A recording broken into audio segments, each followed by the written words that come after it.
2차 전지 섹터에는 호재가 붙고 있는 와중입니다. 오늘 아침 증권사에서도 그 리포트를 내놓은 걸 보니까 뭐 LG 에너지 솔루션이나 SK 이노베이션 목표 주가 상향한 리포트 나오더라고요. 일단 K 배터리 산업의 전반적인 이해와 전략까지 오늘 든든하게 챙겨드리겠습니다. 윤석전 경제평론가님 모셨습니다. 어서 오세요. 네, 안녕하십니까? 네. 평론가님, 그 K 배터리가요, 네. 미국 시장에서 아주 사업을 잘했다 봅니다. 올해 상당히 좋은 소식들이 들려오고 있더라고요. 이게 사실 코리아 중앙데일리라고 중앙일보 영자하신 분이잖아요. 네. 며칠 전에 보도를 한 내용인데 저는 막 후속 보도, 추정 보도가 막 쏟아질 줄 알았어요. 근데 생각보다 그렇게 쏟아지지는 않더라고요. 네. 그래서 이 부분에 대한 어떤 설명도 해드릴 겸해서 이 콘텐츠를 갖다가 오늘의 주제로 삼게 됐습니다. 기대가 됩니다. 네. 네. 어쨌든 핵심은 그거예요. 미국 시장에서 중국산 배터리를 갖다가 한국산 배터리가 대체를 하고 있다. 뭐 이렇게 요약을 할 수 있는 거고요. 이 코리아 중앙데일리는 뭐를 갖다가 참고로 해서 이런 조사 결과를 냈냐면은 미국의 싱크탱크죠. 애틀랜틱 카운슬로부터 이제 원 자료를 받아가지고 그걸 분석한 자료를 낸 겁니다. 아까 그 리포터가 얘기한 것처럼 그 올 상반기 한국의 EV용입니다. 그러니까 전기차용 배터리 대미 수출액은 2억 3,450만 달러였는데 이게 지난해 같은 기간엔 1,650만 달러에 불과했었어요. 그러니까 올해 상반기는 1,320%가 증가한 거고요. 23년 상반기랑 비교를 하게 되면은 무려 2,850%가 급증한 겁니다. 근데 이게 엄청나게 대단한 것처럼 보이잖아요. 근데 왜 이렇게 한국산 배터리 수출액이 이렇게 적지? EV용이? 이게 이유가 있는 거야. 이걸 갖다가 일단 이해를 하고서 넘어가셔야 돼요. 그러게요. 왜 그러냐면 우리나라는 미국에서 자체 생산을 하잖아요. LG엔솔이라든지 뭐 우리나라 3사가.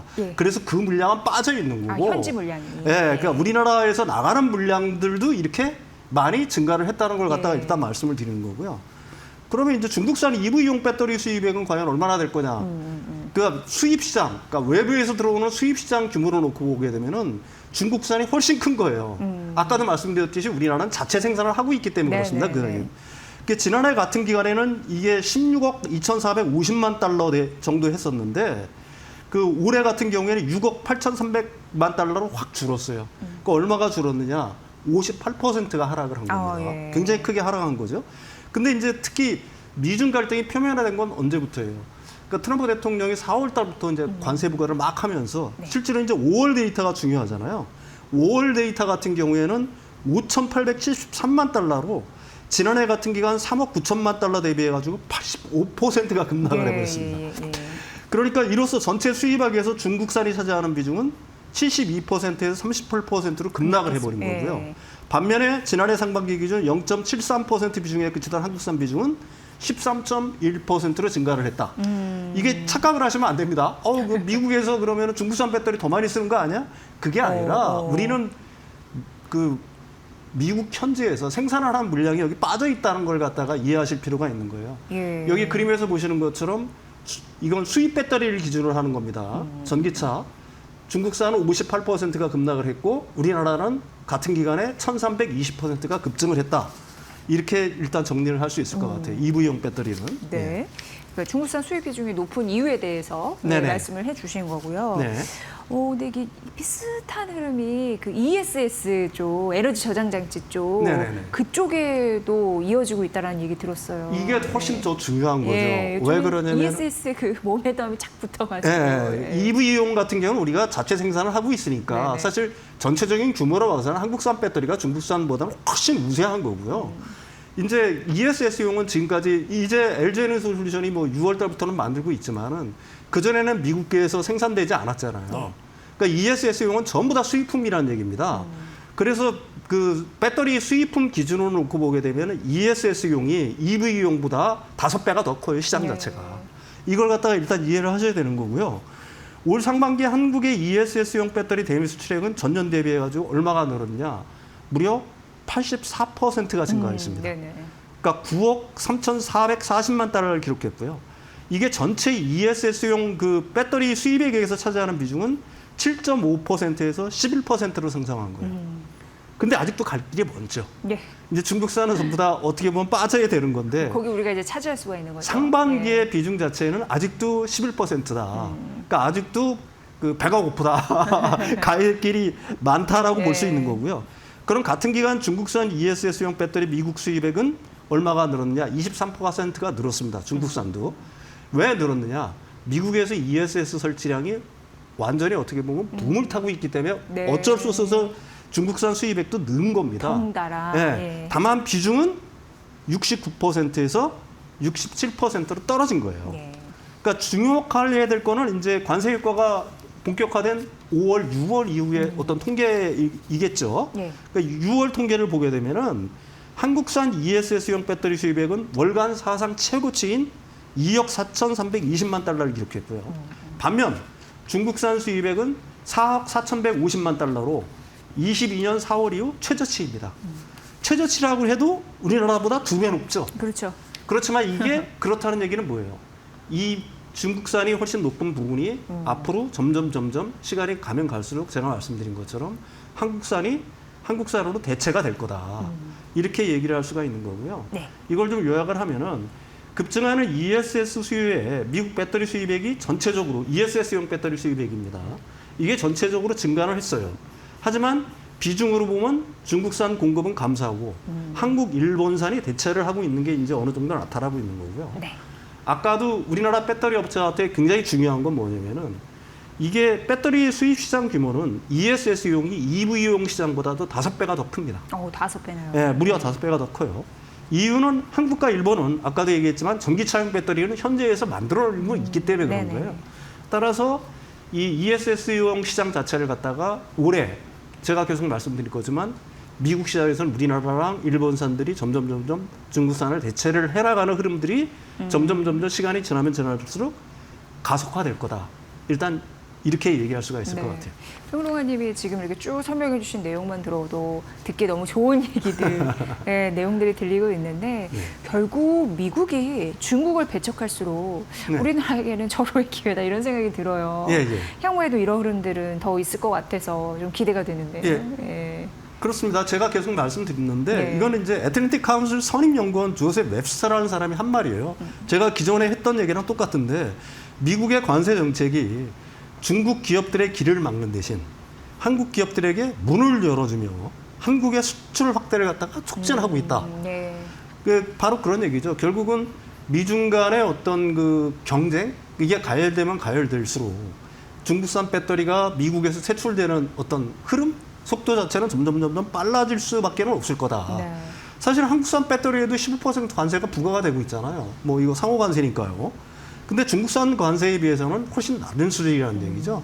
현재 그 EV용 배터리 관세율은 중국산 거의 한 40% 정도 수준에 달하고요. 그 다음에 ESS용 배터리 같은 경우에는 현재 한 40.9%인데 내년은 이게 더 올라요. 그래서 이게 58.4%에 달하는 겁니다. 예. 그래서 제가 뭐 지난 시간에도 말씀드렸듯이 중국산 ESS용 배터리를 갖다 수입해가지고 미국 내에서 ESS 비즈니스를 하던 많은 기업들이 파산을 하거나 문을 닫거나 비즈니스 모델을 갖다가 접고 있다라고 했잖아요. 네.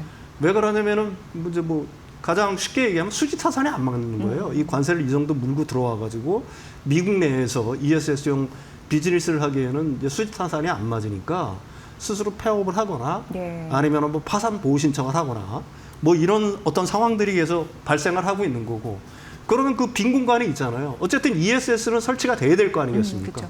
그 빈 공간을 갖다가 LG엔솔이라든지 이런 쪽에 그 발주를 계속해서 내면서 우리나라 기업들이 그 중국산 배터리가 물러난 자리를 갖다가 채우고 있다. 뭐 이렇게 얘기할 수가 있는 건데 그럼 이제 여러분들이 좀 의아하실 거예요. 미국의 ESS 시장 규모가 도대체 얼마나 되길래 네. 몸집이 얼마나 네, 큰지. 이게 우리가 그 미국에서의 어떤 EV용 배터리 어떤 둔화 보조금이 이제 끊기니까요. 그 흐름을 갖다가 대체할 수 있다라고 얘기를 하느냐 하는데 이게 글로벌 시장 조사 기관인 모르드로 인텔리전스에서 제가 발췌한 내용이거든요. 근데 이 시장 조사 회사 같은 경우에는 굉장히 좀 보수적으로 잡아요. 그래서 올해 같은 경우에는 한 36억 8천만 달러 정도를 보고 있거든요. 이게 우리나라 돈으로 5조 2,500억 원이고요. 2030년에는 50억 9천만 달러. 그러니까 7조 2,700억 원 규모로 성장할 거라고 전망을 하고 있는 거거든요. 네. 근데 지금까지 아까도 말씀드렸지만 이 5조 2,500억 시장 정도의 한 80% 정도를 중국 그 LF 배터리가 다 장악을 하고 있었던 예. 겁니다. 그러니까 그 금액으로 따지면 한 4조 이상 되겠죠. 그러니까 이 부분이 그러니까 한국이라든지 일본. 근데 일본 같은 경우에는 캐파가 좀 부족하니까 결국은 한국산이 대체를 할 수밖에 없다. 그렇죠. 향후 이런 흐름들은 더 가속화될 거다. 이렇게 얘기를 할 수가 있겠죠. 네. 예. 향후 전망도 긍정적 이렇게 표현해 볼 수 있을 것 같고요. 미국 쪽에서 그 뭐랄까 전기차 충전소, 네네. 예, 또 보조금 지급 이슈 이런 부분도 또 또 나왔잖아요. 네네네. 재개되는 걸로 네네네. 어떻게 의미 보세요? 당연히 뭐 좋겠죠. 이게 예. 뭐 이 그 트럼프 대통령이 그린 스캠이라고 그랬잖아요. 그린 뉴 스캠. 그러니까 녹색 사기라고 하면서 예. 사실은 이게 어디서 하던 거냐면은 연방 고속도로청에서 그 전기차 인프라 지원 프로그램이라는 걸 갖다가 바이든 행정부에 시작을 했습니다. 이게 22년부터 시작을 한 거예요. 이걸 갖다가 이제 약자로 내비 프로그램이라고 얘기를 하는데, 그러니까 미국의 주요 고속도로 그 간선망을 따라서 충전소를 쭉 건설하는 거예요. 그래서 22년부터 26년까지 매년 한 10억 달러, 그러니까 네. 1조 이상을 그 정부에서 그 지원을 해서 전기차 충전소를 갖다가 구축하는 프로그램이었는데, 내년까지네요. 예, 근데 트럼프 대통령이 들어와서 어떻게 했어요? 중단. 이거 그린 스캠이라고 하면서 네, 사기라고 네. 하면서 다 중단시켜 버렸잖아요. 예. 그런데 이게 트럼프 행정부가 지금 출범한 지 이제 한 8개월 정도 돼가나요? 한 7, 8개월 정도 돼가는데 다시 이 프로그램을 되살린 겁니다. 그래서 이게 이제 매년, 그러니까 올해 같은 경우도 한 1조 4천억, 그러니까 26년까지 한 1조 4천억 원씩 들여서 이 고속도로망에 전기차 충전소를 갖다가 다시 재개하겠다. 뭐 이런 그 얘기를 갖다가 지금 시작을 하고 정상화가 됐거든요. 그럼 궁금하겠죠. 트럼프 대통령을 이걸 갖다가 왜 중단시켰다가 다시 다시 또 재개했을까? 열었나. 네. 예.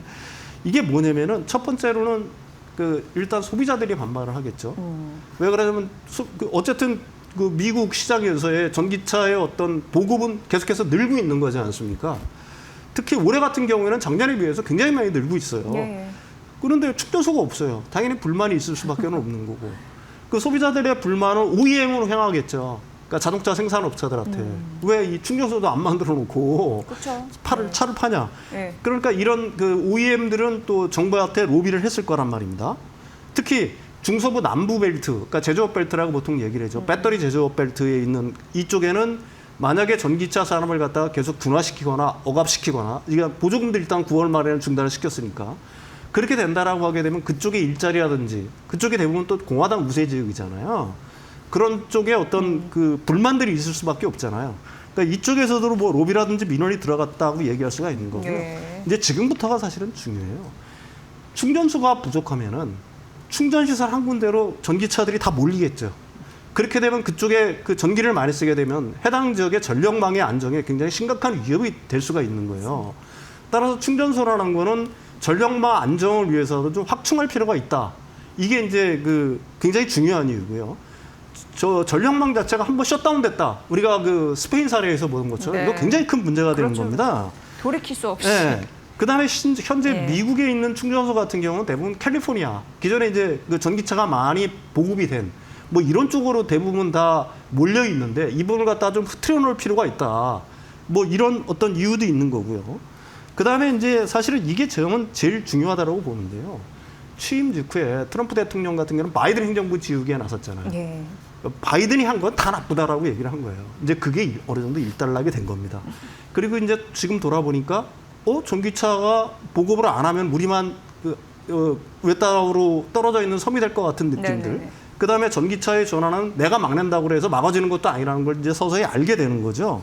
그러면서 전기차와 내연차의 어떤 균형 감각을 찾아야 되겠다. 그러면서 사실 전기차 보조금을 되살릴 수는 없으니까 이런 어떤 간접적인 인프라 지원책을 통해서 전기차 산업을 갖다가 약간 그래도 활성화시키려는 전략적으로 약간 태세 전환을 하고 있다. 이렇게 정리를 할 수 있을 것 같아요. 네. 이제 긍정 일색이기 때문에 그동안 이제 눌려있던 투자자들의 마음도 네. 좀 이제 쫙 다리미 피듯이 해지지 않을까라는 기분 좋은 생각을 하게 되는 또 코너였습니다. 역시나 뭐 관세 전쟁에서 K배터리는 승자, 계속 호재가 있으니까 그런 느낌도 듭니다. 여러분 K배터리 관심 많으실 텐데 오늘의 콘텐츠 도움이 많이 되셨으리라 생각이 들고 윤석찬 평론가님의 분석으로 들었습니다. 고맙습니다.